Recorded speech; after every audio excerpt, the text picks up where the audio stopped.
Le métier du repère consiste à récolter de la luzerne, à déshydrater pour la vendre à des éleveurs et pour nourrir leurs animaux.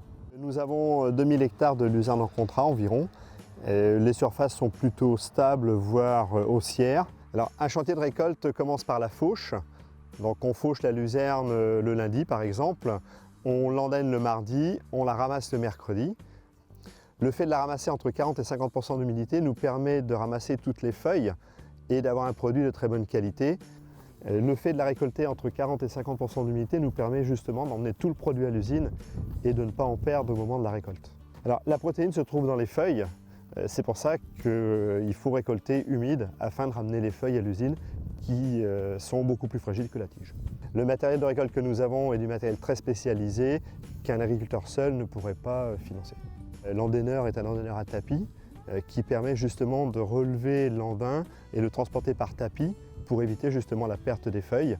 Et l'autochargeuse, pareil, donc une autochargeuse adaptée à la récolte des fourrages. Une fois la luzerne récoltée au champ, elle arrive au pont bascule. Donc là, le chauffeur est équipé d'un système de badge, donc il badge, il fait sa pesée.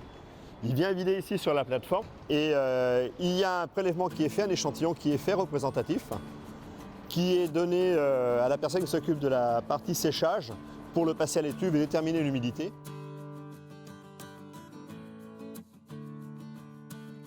Une fois la luzerne vidée sur la plateforme, on la pousse dans la trémie du sécheur. Un démêleur à l'entrée et au-dessus pour avoir une couche uniforme dans le sécheur. Donc c'est un sécheur à tapis avec 2 tapis. Donc on alimente en luzerne humide sur le tapis supérieur.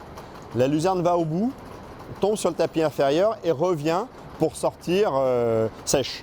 Nous avons une chaudière à paille et issue de céréales qui nous permet de fournir la chaleur à notre sécheur. Donc on chauffe de l'eau aux environs de 150 degrés.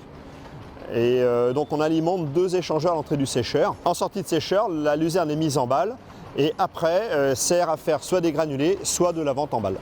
Le granulé, c'est de la luzerne broyée qui va être associée à des céréales pour faire un aliment complet.